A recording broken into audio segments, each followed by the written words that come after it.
East West trough আছে, যেটা মোটামুটি মধ্যপ্রদেশ থেকে শুরু করে মণিপুর অব্দি গ্যাঞ্জেটিক ওয়েস্ট বেঙ্গলের মধ্যে দিয়ে। এবং আর একটা আপার এয়ার সার্কুলেশন আছে, যে ট্রাফটা বললাম সেটা মোটামুটি ভূপৃষ্ঠ থেকে 0.9 কিলোমিটার উচ্চতায় আছে। আর এই আপার এয়ার সার্কুলেশনটা ডিপ লেয়ার, মানে এটা মোটামুটিভাবে 1.5 কিলোমিটার থেকে 3.1 কিলোমিটার পর্যন্ত এটা লেয়ার জুড়ে রয়েছে আপার এয়ার সার্কুলেশন। এটা রয়েছে নর্থ বাংলাদেশ এবং তার সংলগ্ন যে গ্যাঞ্জেটিক ওয়েস্ট বেঙ্গল রয়েছে সেই জায়গায় উপস্থিত রয়েছে। এবং ওই যে আপার এয়ার সার্কুলেশনটি তার থেকে আরও একটু ওপরে ওই সার্কুলেশন থেকে শুরু করে মোটামুটিভাবে 20 ডিগ্রি অক্ষরেখা মানে ল্যাটিটিউড অব্দি 87 ডিগ্রি লঙ্গিটিউড বরাবর ওই একটি আপার এয়ার ট্রাফও রয়েছে। এই মানে অবস্থাটা যেটা মোটামুটিভাবে যে সিনপটিক কন্ডিশন, এর ফলে ভালো বৃষ্টি হওয়ার সম্ভাবনা রয়েছে গ্যাঞ্জেটিক ওয়েস্ট বেঙ্গল এবং সাব হিমালয় ওয়েস্ট বেঙ্গলে, দু জায়গাতেই। এবং আপনি যদি দেখেন যে গতকাল মানে আজ সকালে যে আমরা প্রেসিপিটেশন পেয়েছি, তাতে সাব হিমালয়ান ওয়েস্ট বেঙ্গলে বেশ কয়েকটি জায়গায় ভেরি হেভি এবং হেভি রেনফল হয়েছে। এবং আমরা এই কারণেই আগামী 3 দিন আরও সাব হিমালয়ান ওয়েস্ট বেঙ্গল মানে উত্তরবঙ্গে ভারী বৃষ্টির পূর্বাভাস দিয়ে রেখেছি। এবং আজকে মানে উপরের 5টি জেলাতেই এই সম্ভাবনা রয়েছে। সেই সঙ্গে আগামীকাল এবং আগামী পরশু মানে 2, 3 এবং 4 এই 3 দিনই থাকছে উত্তরবঙ্গে ভারী বৃষ্টির সম্ভাবনা, মূলত হিমালয় এবং হিমালয় সংলগ্ন যে 5টি জেলা সেখানে। এর সঙ্গে মানে রোজই থাকছে না একই জেলাগুলিতে, আমি বলে দিচ্ছি। 1 তারিখে মোটামুটি 2 তারিখে মোটামুটিভাবে সবকটি জেলাতেই সম্ভাবনা। আর 3 তারিখে রয়েছে দার্জিলিং, কালিম্পং ও জলপাইগুড়ি জেলাতে, এবং 4 তারিখে রয়েছে দার্জিলিং ও জলপাইগুড়ি ও আলিপুরদুয়ার জেলাতে সম্ভাবনা রয়েছে। এর সঙ্গে উত্তরবঙ্গ এবং দক্ষিণবঙ্গ দুটোতেই দমকা হাওয়া ও বজ্রপাত সহ হালকা থেকে মাঝারি বৃষ্টির সম্ভাবনা প্রতিটি জেলাতেই থাকছে। সেগুলি এবার আমি ধীরে ধীরে বলছি। প্রথমে উত্তরবঙ্গটা বলে নিচ্ছি। উত্তরবঙ্গে প্রথম দিন মানে 2 তারিখে থাকছে সম্ভাবনা মোটামুটি সবকটি জেলাতেই এই সম্ভাবনা, দমকা হাওয়া এবং বজ্রপাত সহ বৃষ্টির সম্ভাবনা। এবং উপরের 5টি জেলাতে দমকা হাওয়ার গতিবেগ প্রায় 40 থেকে 50 হওয়ার সম্ভাবনা আছে। 2 তারিখ 3 তারিখেও মোটামুটি প্রত্যেকটা জেলাতেই দমকা হাওয়া ও বজ্রপাত সহ হালকা থেকে মাঝারি বৃষ্টির সম্ভাবনা। 4 তারিখেও দমকা হাওয়ার পরিমাণ 50 থেকে 60 পৌঁছানোর সম্ভাবনা মালদা জেলাতে, এবং বাকি সবকটি জেলাতেও 40 থেকে 50 বা 30 থেকে 40 কিলোমিটার গতিবেগে দমকা হাওয়া সহযোগে বজ্রপাত সহ বৃষ্টির সম্ভাবনা থাকছে। 5 তারিখেও দমকা হাওয়ার গতিবেগ মালদা এবং দক্ষিণ দিনাজপুরের ক্ষেত্রে 50 থেকে 60 কিলোমিটার হওয়ার সম্ভাবনা রয়েছে। তারপরে আস্তে আস্তে এই দমকা হাওয়ার গতিবেগটা কমে আসবে এবং 6 তারিখে 30 থেকে 40 কিলোমিটার দমকা হাওয়া সহযোগে উপরের 5টি জেলাতে বজ্রবিদ্যুতের সম্ভাবনা এবং বৃষ্টির সম্ভাবনা মোটামুটিভাবে প্রত্যেকটা জেলাতেই থাকছে। এবং 7 এবং 8 তারিখে কোনো ওয়ার্নিং নেই, কিন্তু হালকা থেকে মাঝারি বৃষ্টির সম্ভাবনা উত্তরবঙ্গে থাকছে। এবার আসছি দক্ষিণবঙ্গে। দক্ষিণবঙ্গে আজকে 2 তারিখে মোটামুটিভাবে দমকা হাওয়া সহযোগে বজ্রবিদ্যুৎ সহ বৃষ্টির সম্ভাবনা থাকছে, মূলত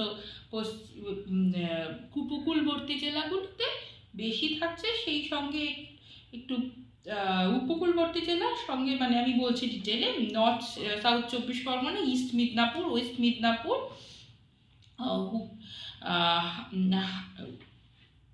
হুগলি, হাওড়া এই জেলাগুলিতে মূলত থাকছে। আর একটু আলোটা নেই একটু কাটবো। দক্ষিণবঙ্গের ক্ষেত্রেও দমকা হাওয়া সহযোগে হালকা থেকে মাঝারি বৃষ্টির সম্ভাবনা আজ 2 তারিখে প্রত্যেকটা জেলাতেই মোটামুটি রয়েছে। সঙ্গে দমকা হাওয়ার গতিবেগ মোটামুটি 40 থেকে 50 পৌঁছানোর সম্ভাবনা রয়েছে মূলত উপকূলবর্তী জেলাগুলিতে, east West Midnapore, Howrah, north south 24 Pargana এই জেলাগুলিতে সম্ভাবনাটা একটু বেশি। কালকের ক্ষেত্রেও এইরকমই সম্ভাবনা, মোটামুটি 40 থেকে 50 ম্যাক্সিমাম গতিবেগ হওয়ার সম্ভাবনা রয়েছে এবং মোটামুটি সব জেলাতেই হালকা থেকে মাঝারি বৃষ্টির সম্ভাবনা রয়েছে। আর পরশু দিন মানে 4 তারিখে কিন্তু আবার একটা স্পেল, মানে যেরকম আমরা গত 2-1 দিনে পেয়েছিলাম সেরকম আবার প্রত্যেকটা জেলাতেই মোটামুটি ভালো মতো দমকা হাওয়া, কোথাও কোথাও 50 থেকে 60 কিলোমিটার গতিবেগে দমকা হওয়ার সম্ভাবনা সহযোগে, বজ্রপাত সহযোগে হালকা থেকে মাঝারি বৃষ্টির সম্ভাবনা পুরো দক্ষিণবঙ্গ জুড়ে থাকছে এবং সেটা একটু কমে আসবে 5 তারিখে গিয়ে, কিন্তু 5 তারিখেও মোটামুটি ভাবে কয়েকটি জেলা, মূলত পশ্চিম এবং উপকূলবর্তী জেলাগুলিতে এই সম্ভাবনা থাকছে। দমকা হাওয়াটা বেশ মানে গতিবেগটা বেশ বেশি থেকেই যাবে এবং সেই সঙ্গে একটা সারা দক্ষিণবঙ্গ জুড়েই একটা বৃষ্টির সম্ভাবনা থেকে যাচ্ছে। আবার 6 তারিখ থেকে বৃষ্টির এই দমকা হাওয়া, বৃষ্টি এগুলো আবার একটু করে কমে আসবার সম্ভাবনা এবং মোটামুটি তাও 6 তারিখেও মোটামুটি ফেয়ারলি ওয়াইড স্প্রেড বৃষ্টি হওয়ার সম্ভাবনা থেকে যাচ্ছে, সঙ্গে 40 থেকে 50 কিলোমিটার গতিবেগে হওয়ার সম্ভাবনাও থাকছে।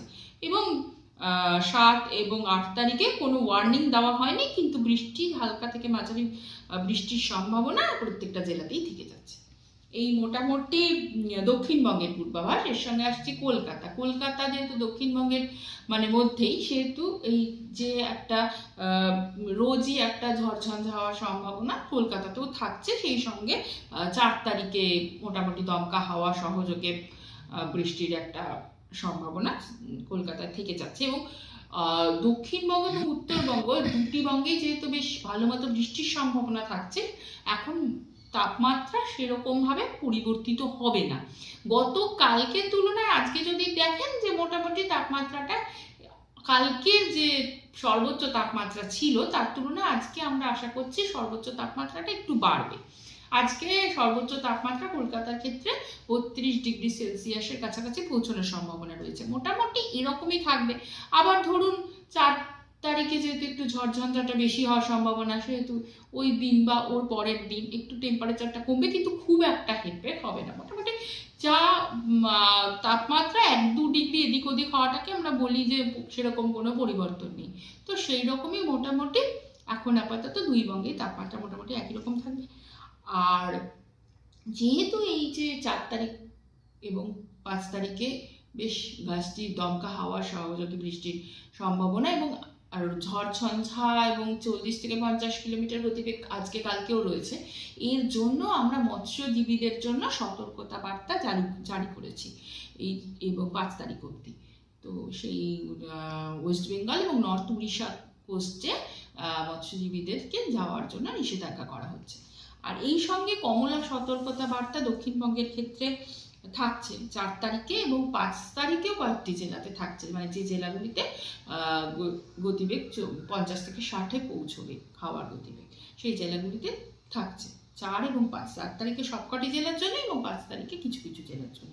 আর উত্তরবঙ্গের ক্ষেত্রেও তাই, যেহেতু 3 এবং 4 এবং 5 তারিখে উত্তরবঙ্গেও গতিবেগ ভালো থাকবে এবং সেই সঙ্গে উত্তরবঙ্গে প্রথম 3 দিন আমরা ভারী বৃষ্টির সম্ভাবনা বলেছি। এই কারণে যেখানে যেখানে ভারী বৃষ্টির সম্ভাবনা থাকছে এবং যেখানে যেখানে হাওয়ার গতিবেগ 50 থেকে 60 কিলোমিটারে ওঠার সম্ভাবনা রয়েছে, সেই সমস্ত জায়গায় কমলা সতর্কতা বার্তা দেওয়া হয়েছে। এই মোটামুটি